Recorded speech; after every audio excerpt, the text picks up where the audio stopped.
एक माँ और उसका छोटा सा बेटा दोनों एक ही घर में अपनी खुशियों के साथ जी रहे थे। लेकिन एक दिन उसी घर से चीखने की आवाज आती है और फिर एकदम खामोशी। हेलो दोस्तों, आज की कहानी जयपुर की है। ये घटना साल 2020 की है। ऐसी कहानी जहां ट्रस्ट ने ही मौत बनकर दरवाजा खटखटा दिया। 18 अक्टूबर 2020 जयपुर के विवेक विहार में नॉर्मल संडे था। सब लोगों का अपना रूटीन चल रहा था, लेकिन आफ्टरनून में कुछ नाइबर्स ने बिल्डिंग से बच्चे के चीखने की आवाज सुनी और फिर एकदम साइलेंस। उन्हें कुछ गलत लगा और तुरंत उन्होंने पुलिस को इन्फॉर्म किया। पुलिस जब घर में घुसी तो सीन देखकर सबके पैर जम गए। बेड पर श्वेता की लाश थी और गले पर बहुत सारे निशान थे और उसके पास सिर्फ 7 साल का मासूम बेटा वेदांश। उसका माउथ टैप से बंद किया गया था और उसके गले को पिलो से घोटा गया था। घर में अलमीरा खुली थी, चीजें इधर-उधर पड़ी थीं, पर एक बात क्लियर थी, ये कोई नॉर्मल रोबरी नहीं थी। यह एक सोचा समझा मर्डर था। श्वेता की शादी 2024 में हुई थी। 2016 में श्वेता को एक बेटा हुआ।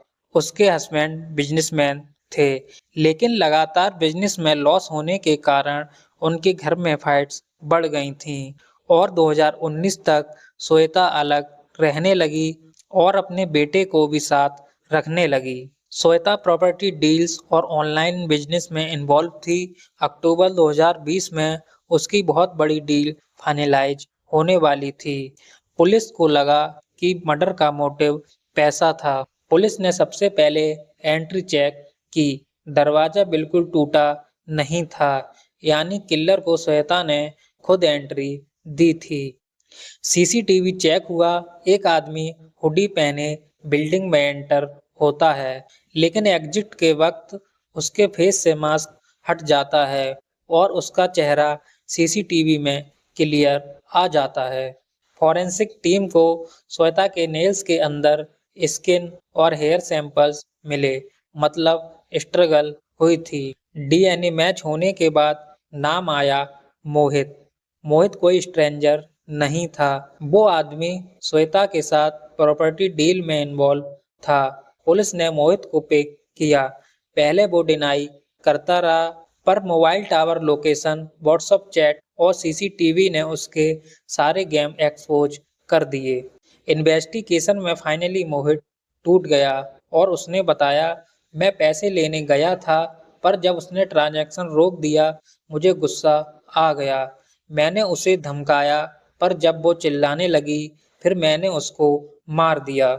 बच्चा सब देख रहा था, अगर उसे छोड़ देता तो पुलिस तक बात पहुंच जाती, इसलिए मैंने उसको भी मार दिया। और ये सुनते ही रूम में साइलेंस छा गया। पुलिस भी इमोशनल हो गई और कुछ ही देर में ऐसे ही उसने 2 जिंदगियां खत्म कर दी।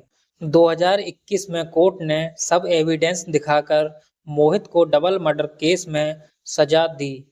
लेकिन सवाल ये है, क्या एक बच्चे और एक मां की जान लेने का जुर्म सिर्फ उम्र कैद की सजा से पूरा होता है? आप बताइए, आपके हिसाब से मोहित को क्या सजा मिलनी चाहिए? अगर आपके हाथ में सजा देना होता तो आप उसको क्या सजा देते?